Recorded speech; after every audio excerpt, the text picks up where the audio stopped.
Hey there, this is Bill Judas. I wanted to give a quick tour, a February 2011 tour of the current state of my collection. I've done this before, but a few things have changed, and some people have requested that I do an updated one. So here it is. We go down the stairs here.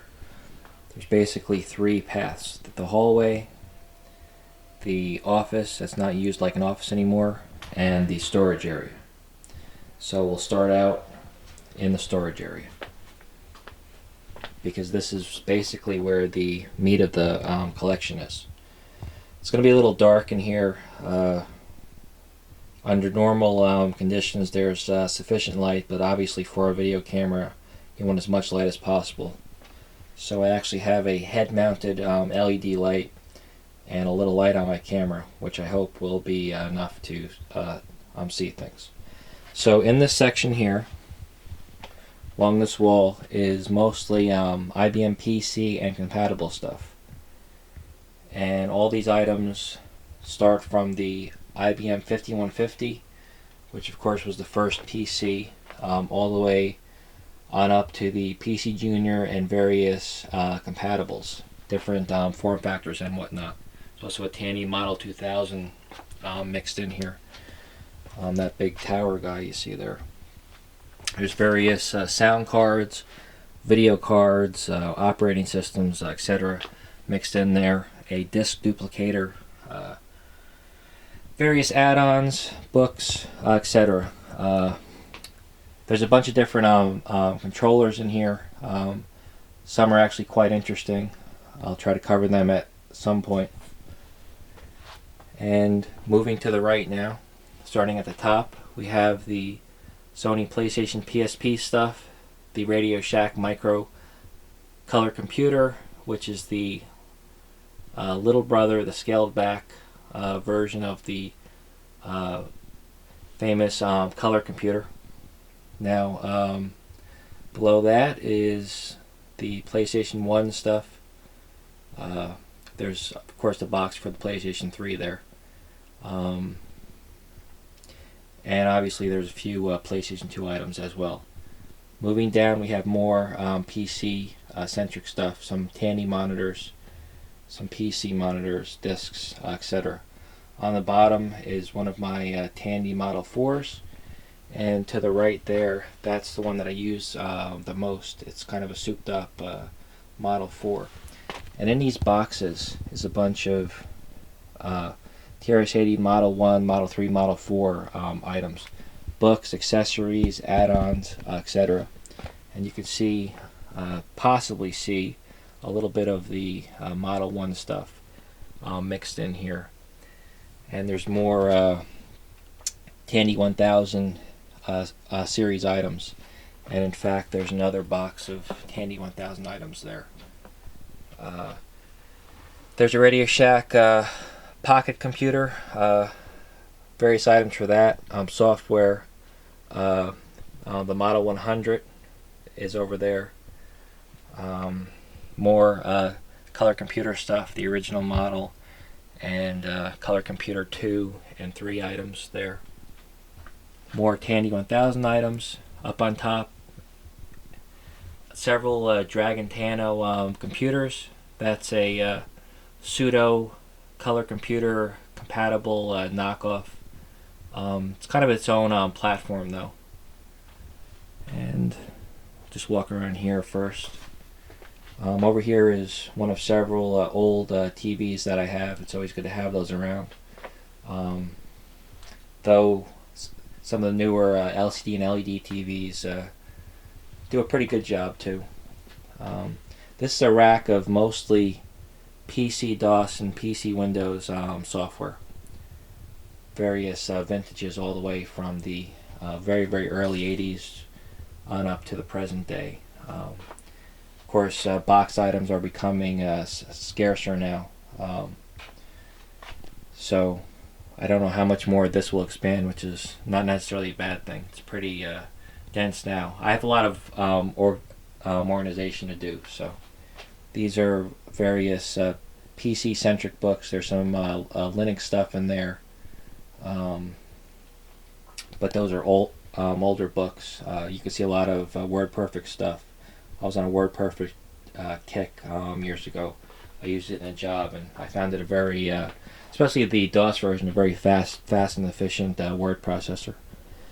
We'll start over here and work our way back around. Up on top is the Coleco Telstar Arcade, Coleco's first programmable console, and some various Coleco Pong clones, and APF TV Fun, that's another Pong type system. Here's various Coleco Atom and ColecoVision items. That's one of the systems that I've owned since I was a kid, so I have quite a bit original in regards to the ColecoVision. It goes around the other side too, which we'll quickly get to. The Telegames Personal Arcade, that's a ColecoVision and SG-1000 copycat system. It runs both platforms games. The Nuon.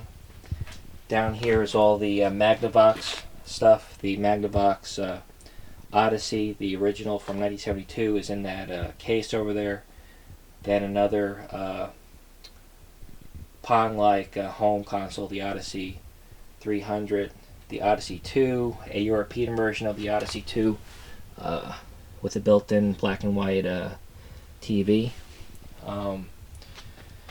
Over here is all the Mattel and television stuff, Mattel Aquarius, the Hyperscan, basically everything from Mattel. The enhanced computer add-on and its piano keyboard is there. On the bottom there we have the 3DO stuff. There's quite a few games for that. Pretty interesting system, of course. The Philips CDI items. There's a couple of different Philips systems. There's one portable from Sony there. Lots of different manufacturers put out CDI systems.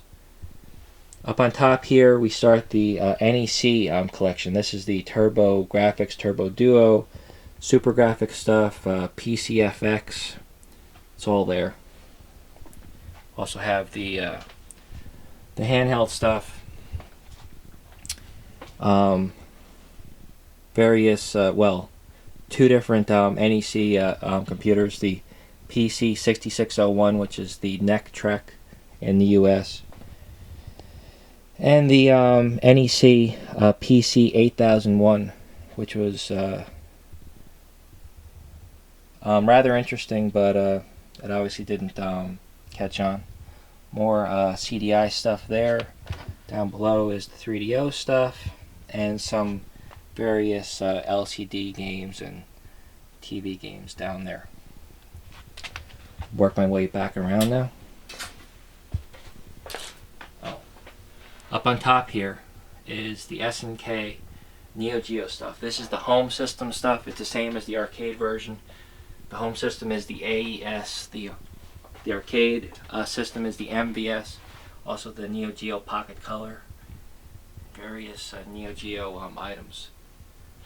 Up on top, next to that, is all the APF stuff, which is next to that APF Pong-like console that I showed you. The M1000, the Imagination Machine. Some of these duplicates I'm going to sell. I just have to go through them, check things out. I have quite a few duplicates. I don't want all those duplicates. It's usually good to have one, just in case, but any more than that, and it's kind of, it's not really necessary. It may seem like hoarding, but it's not really, because it's often tough to find working systems. So this is back around on the Mattel side, and this is the Tomy Tutor stuff. Some of the stuff is from Japan, which is kind of neat. It's always good to try to expand your reach beyond just the stuff from your home country, because a lot of times it'll either work or there'll be stuff that was released there that's not released in your home territory. So back over here, we have the last of the color computer items. And then below this is all the Nintendo stuff, the Famicom, the dual Famicom with the disk drive, the GameCube stuff, the Virtual Boy. There's Rob. Various NES items. A really crappy 1990s VR headset. Lots of Game Boy stuff, DS stuff. Some of that stuff is from my daughters, obviously. Not really big into Littlest Pet Shop, but so this is all the Nintendo stuff. All right. Then we go over here, and of course we have Sega. Sega shouldn't be too far from the Nintendo stuff. So we have Dreamcast items, the activator for the Genesis, various Sega TV games, controllers, the Master System, the Genesis, the 32X, the Sega CD, all the various Sega systems. To the right there was Sega's one and only computer, the SC3000. The console version of that was the SG1000, which is what I mentioned before with the Telegames console. I have the Japanese version of the computer and the Australian version from Dick Smith. So let me just finish back with the Sega stuff here. Some Xbox items, the Watara Supervision handheld, the Microvision, Zavix, the Go-Go TV, have Atari Falcon stuff here, and an Atari portable, well, more of a transportable, because it really couldn't run off of battery power. The BBC Micro and Acorn Electron stuff, it's obviously a British computer. Ohio Scientific stuff, that's kind of a nifty computer. I'll be doing a future video on one of the games in it. I don't want to give it away, but it's one of the few home conversions of a very controversial 1970s game. We have the Laser Active there with the Sega Genesis module, the Fairchild Channel F/VES, the Action Max, which was the videotape-based console. Very, very linear and very, very bad. The Memorex VIS, which was sold in Radio Shack stores. It's basically a CD-based 286 set-top box that ran a variation of Windows 3.1 transparently. But so it's one of those, ill-conceived early set-top box / game / education machines. Not that great. Bally Astrocade items. You can see some of the homebrew stuff mixed in there. The Vectrex, again, with various homebrew items. The RCA Studio 2, the second ever programmable console. The ill-fated Gizmondo handheld. And to the right here is the Cyberco Extreme. That's that Cyberco handheld that was kind of the precursor to what all the kids do today with their cell phones, with the texting and all that stuff. Various tapes and tape decks, because a lot of the classic computers use that. The very, very rare Unisonic Champion 2711. That's a console that not many people in the world have.